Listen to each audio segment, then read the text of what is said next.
नमस्कार दोस्तों, स्वागत है आपका हमारे चैनल पर। आज हम बात करेंगे हिमाचल प्रदेश की, जहां इस समय लगातार बारिश हो रही है। लोगों के मन में सवाल उठ रहा है कि आखिर इतनी बारिश क्यों हो रही है। क्या ये सिर्फ मौसम का बदलाव है या इसके पीछे कोई बड़ी वजह छुपी है?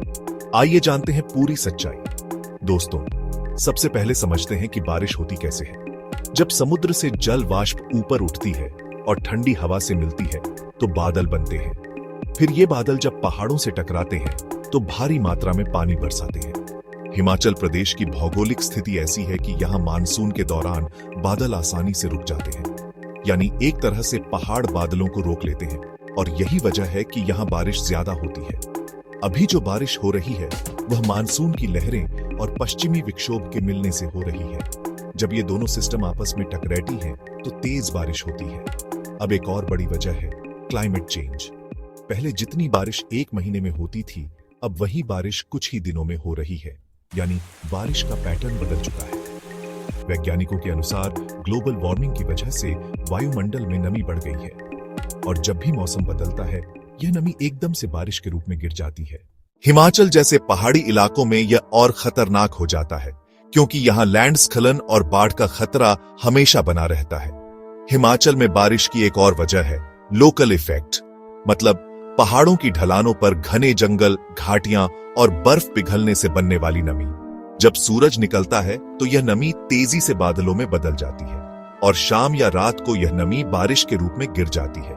इस बार हिमाचल में लगातार बारिश हो रही है क्योंकि मानसून सक्रिय है और नमी लगातार यहां फंस रही है। अब सवाल है, इतनी बारिश से क्या असर हो रहा है? नदी नालों का जलस्तर बढ़ रहा है, जगह जगह भूस्खलन की खबरें आ रही हैं, सड़कों और पुलों को नुकसान हो रहा है, किसानों की फसलें प्रभावित हो रही हैं, और सबसे बड़ा खतरा है लोगों की जान माल की सुरक्षा। यानी बारिश भले ही प्रकृति के लिए जरूरी है, लेकिन जब यह सामान्य से ज्यादा होती है तो बड़ी मुसीबत बन जाती है। तो अब सवाल उठता है कि हमें क्या करना चाहिए। सबसे पहले सरकार और स्थानीय प्रशासन को अलर्ट रहना चाहिए। आम जनता को मौसम विभाग की चेतावनियों को हल्के में नहीं लेना चाहिए। नदी नालों और पहाड़ी ढलानों के पास रहने से बचना चाहिए। ट्रैवल करने वाले लोगों को पहले से मौसम की जानकारी लेकर ही सफर करना चाहिए।